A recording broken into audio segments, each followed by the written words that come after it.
install siya dun sa bintana. So far, ayan po kasi yung mga bintana na lalagayan. Ayan, sample po.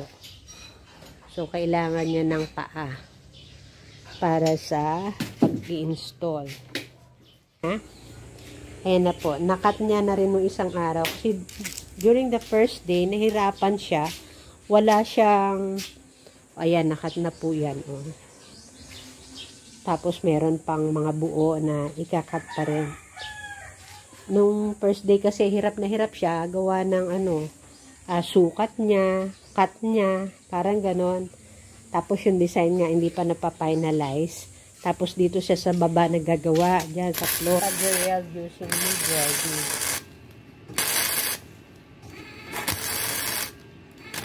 Madali lang po talaga siya kasi wala ka nang hahawakan. Parang na lang, sundot ka na lang ng sundot. Pero hindi rin pala daw maiiwasan na hindi magkaroon ng plaque o yung mga natitirang nakaumbok na bahagi ng pinag-weldingan.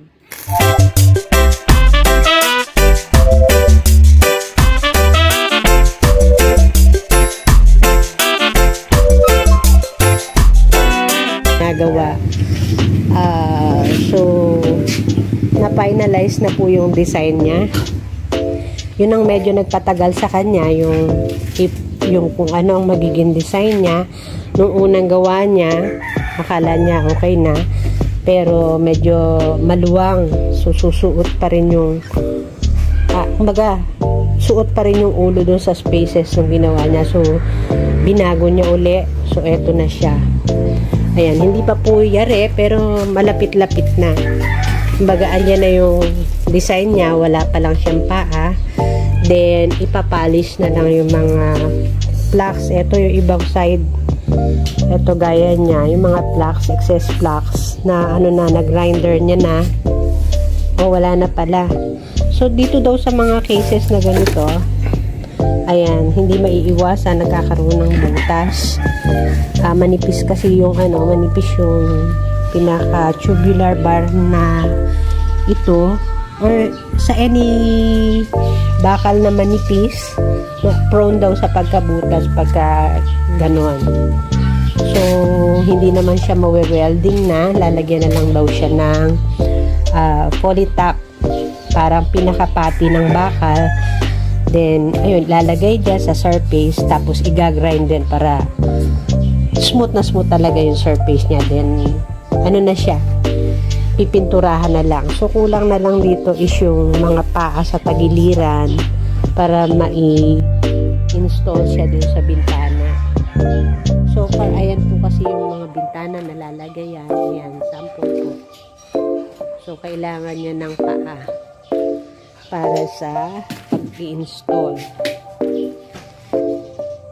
Bali, ilang piraso ba to? 7 pieces yung gagawin niya, and yung isang araw, ito, meron na siyang nagawa para sa CR. Ayan, maliit lang para sa window ng CR. And ito yung isa na pinaka-drop pa lang, hindi pa siya, merong konting design na, pero hindi pa ito lang yung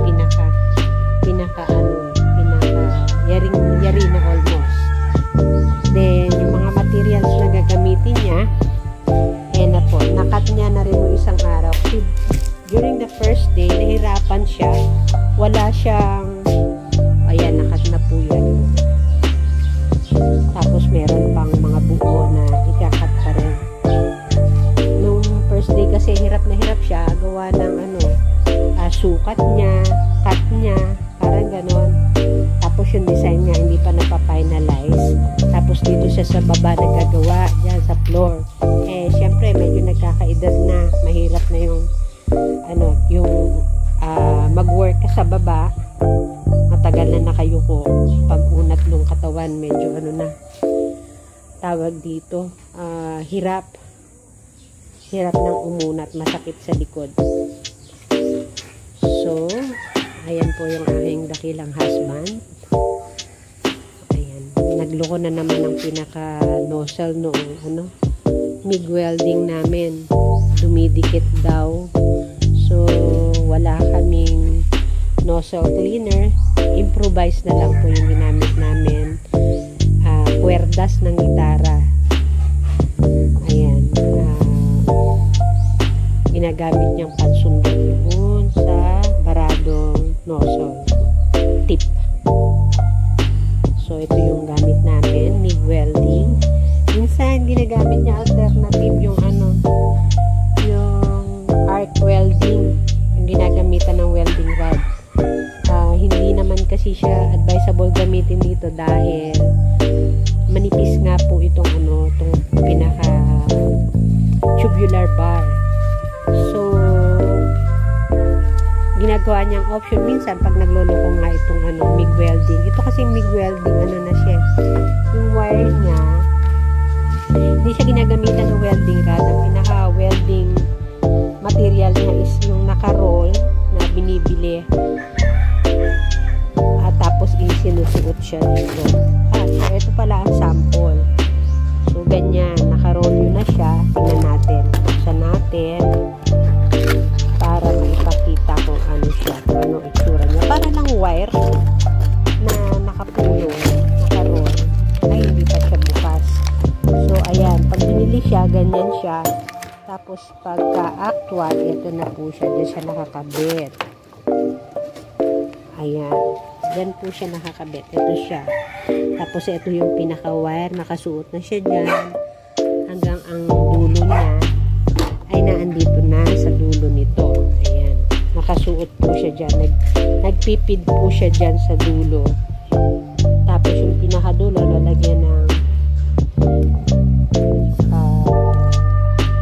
tip.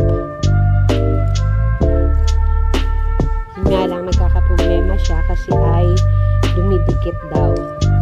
So, kailangan laging bago yung nozzle. So, ginagawa na nga lang po ng paraan using guitar string para pansundot. Kung may bago na namang tools. Ano tawag dito sa tools na to? Ha? Different nito dun sa vice grip na isa. Dinisin talaga pang Jaws type siya. Vice grip daw po pala ito. Yung itsura niya, itong tangkay ng vice grip. Jaws. Jaws? As in Joe? Jaws type daw po yan. So, ang alam ko po kasing vice grip ay ito, ganito ang itsura. So, magkahawig naman sila ng tangkay. Pero, magkaiba siya ng itsura. So, yun po. So, sa project niya na ginagawa, ito yung kailangan. So, grinding machine. Ito, grinding blade. Pero dun sa pagka-cutting, ang ginamit niya is cutting blade. At saka, gumamit din siya ng cut-off machine para mas mapabilis. Kasi pag grinder or grinding machine using the cutting blade, medyo mabagal. Pag gamit yung cutting machine, mabilis lang. So, ayan po yung sample ng pag-weld using the welding.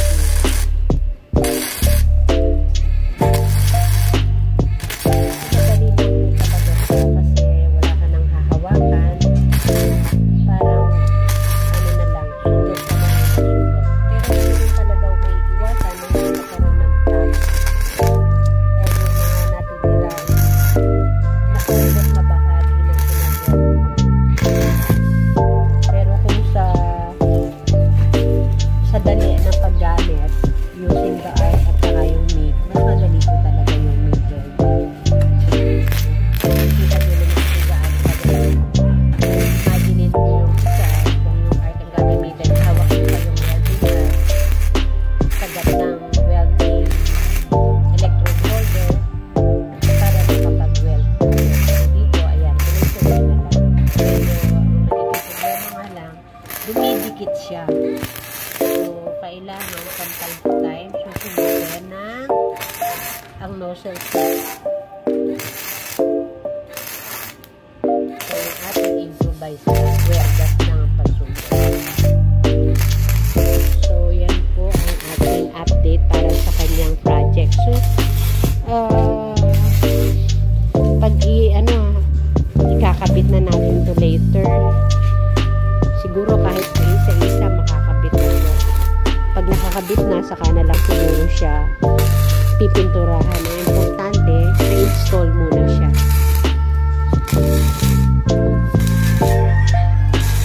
So, yun po yung other side ng husband ko. May talent po sa pag-wedding. Ewan ko lang po kung pwede yung talent sa pagkanta. Pero, pagdating sa wedding, ayan, okay.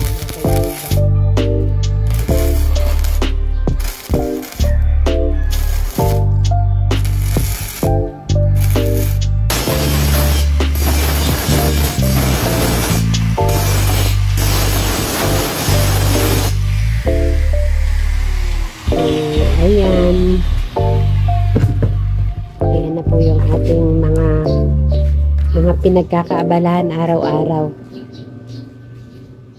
Ayan, medyo hindi maiwasan na tumalsik sa swimming pool yung ibang ng grinder pag nagka-grind siya. Pero ayan, mabilis lang naman siyang linisin. So, paano ba gagawin mo dyan? Ayan, nakatayo na. So, ayan po yung complete design niya. Kompleto na siya talaga. Wala pa lang palang paa. So, hindi pa siya kompleto. Pero yung itsura ng design, yan na yan po. Okay, so much for this.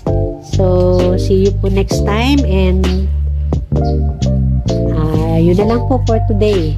So, please don't forget to like and subscribe po sa ating videos and always follow po. Sige po. Bye-bye. Salamat.